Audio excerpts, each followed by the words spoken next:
संवाद मातांशी या कार्यक्रमामध्ये पुन्हा आपलं स्वागत। आतापर्यंत आपण चर्चा केली तांबी आणि गर्भनिरोधक गोळ्यांबद्दल, परंतु आज बाजारात ह्याशिवाय सुद्धा काही नवीन आणि फार चांगली साधने उपलब्ध आहेत। याबद्दल थोडीशी माहिती घेऊया। काही नवीन साधनं ही मार्केटमध्ये किंवा काही अशासकीय संस्थांच्याकडून किंवा खाजगी व्यावसायिकांच्याकडून उपलब्ध आहेत। यामधलं एक म्हणजे गर्भनिरोधक इंजेक्शन, केवळ प्रोजेस्टेरॉन युक्त असं हे इंजेक्शन असतं, किंवा अशाच केवळ प्रोजेस्टेरॉन हे संप्रेरक असलेल्या गर्भनिरोधक गोळ्या याही मिळतात। याशिवाय गर्भाशयात बसवण्याची आपण तांबी पाहिली, तशीच प्रोजेस्टेरॉन हे संप्रेरक हळूहळू गर्भाशयात सोडणारी अशा पद्धतीचं एक साधन, गर्भाशयात ठेवायचं साधनही उपलब्ध आहे।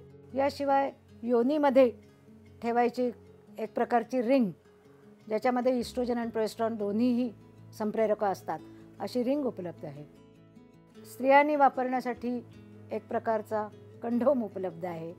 आणि या सगळ्याच्या शिवाय योनीमध्ये ठेवायच्या अशा काही गोळ्या देखील उपलब्ध असतात। बाळंतपणा झाल्यानंतर महिलांना यांचा विशेष फायदा असतो का? आता हे जे मी केवळ प्रोजेस्टेरॉन युक्त इंजेक्शन सांगितलं, तर याच्यामध्ये एक प्रकारचं प्रोजेस्टेरॉन 150 मिलीग्रॅम या मात्रेमध्ये असतं आणि हे इंजेक्शन 3 महिन्यातनं फक्त एकदा घ्यायचं असतं।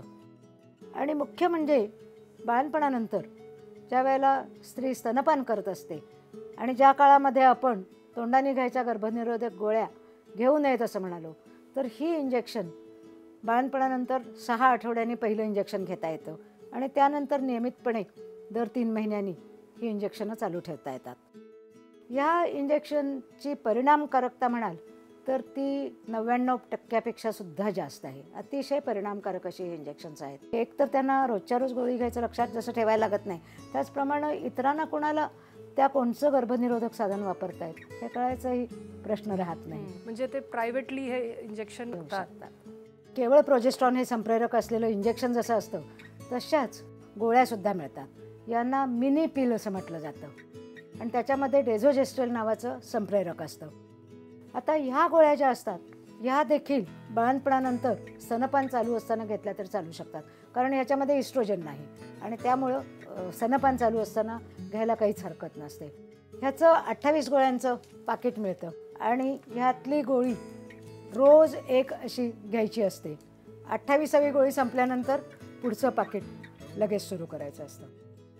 ह्या गोळ्यांच्या वापरामध्ये अजून एक महत्त्वाची गोष्ट लक्षात ठेवायला लागते की ह्यातलं संप्रेरकाचं प्रमाण अगदी कमी असतं आणि म्हणून यातली गोळी विसरणं हे आपल्या नेहमीच्या गोळ्या विसरण्यापेक्षा जास्त धोक्याचं ठरू शकतं। याच्या व्यतिरिक्त स्तनपानाचा सुद्धा फायदा होतो बरं का। हां, त्याबद्दलही सांगा। आपल्याकडे परंपरागत अशी एक समजूत असते, स्तनपान चालू असताना पाळी यायला उशीर होतो आणि दिवस राहणार नाहीत। हा एक गैरसमज आहे। स्तनपान चालू असताना सुद्धा दिवस राहू शकतात, पण मग स्तनपानाच्या काळाचा गर्भनिरोधनासाठी कसा उपाय करता येईल याच्यावरही बरंच संशोधन झालंय आणि त्याच्यामध्ये असं आढळून आलंय केवळ स्तनपान ज्या काळात चालू असतं, म्हणजे पहिले 6 महिने बाळाच्या जन्मानंतरचे, या काळामध्ये जर काही विशिष्ट पद्धतीने स्तनपान केलं तर त्या केवळ स्तनपान ह्या पद्धतीला सुद्धा जवळजवळ 98% इतकं यश मिळू शकतं। पहिली गोष्ट म्हणजे बाळाला दिवसा आणि रात्री वरचेवर स्तनपान केलं पाहिजे। दिवसाच्या 2 वेळच्या स्तनपानांमधलं अंतर 4 तासापेक्षा जास्त नसावं। रात्रीसुद्धा पाजलं गेलं पाहिजे बाळाला आणि ही पद्धत त्या स्त्रीची पहिली मासिक पाळी येईपर्यंत किंवा जास्तीत जास्त 6 महिनेपर्यंत उपयुक्त ठरते। समजा बाळंतपणानंतर दुसऱ्याच महिन्यात किंवा तिसऱ्या महिन्यात मासिक पाळी सुरू झाली तर याचा अर्थ आहे की आता स्तनपानावर अवलंबून राहता येणार नाही आणि काही ना काही नियमित गर्भनिरोधकाचे साधन वापरले पाहिजे। अगदी बरोबर। याशिवाय आपण असं ऐकतोय की LNG किंवा IUS हे सुद्धा काही नवीन नवीन साधन आलेले आहेत, तर ह्याबद्दलही थोडक्यात सांगा। आता आपल्याला गर्भाशयात ठेवण्याची तांबी हे साधन माहिती आहे। याशिवाय मार्केटमध्ये केवळ प्रोजेस्टेरॉन युक्त असे एक गर्भाशयात ठेवायचं साधन मिळतं। ह्या साधनाचा कार्यक्षमतेचा काळ 5 वर्ष असतो. म्हणजे आपल्या तांबी 10 वर्षाचे वर्षाचे म्हणालो होते. तर हे 5 वर्षांनी बदलावं लागतं. तर अशी काही गोळी सुद्धा उपलब्ध आहे का की जी योनीत ठेवली जाऊ शकते, एका दिवसासाठी ठेवली जाऊ शकते? योनीत ठेवायच्या गोळ्या फार्मसीमध्ये मिळतात. या गोळ्यांच्या मध्ये शुक्राणू विनाशक असं औषध असतं आणि ही गोळी संभोगाच्या आधी योनीमध्ये ठेवायची असते, किमान 1 तास आधी. आणि त्यानंतर संभोग केल्यास ही गोळी काही अंशी परिणामकारक ठरते.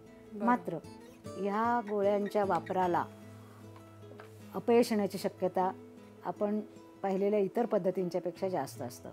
शेवटी म्हणजे महिलांनी कसं निवडायचं की इतक्या पद्धतींपैकी कोणती योग्य पद्धत आहे? आता ही निवड खरं तर त्या जोडप्यांनी करायची असते.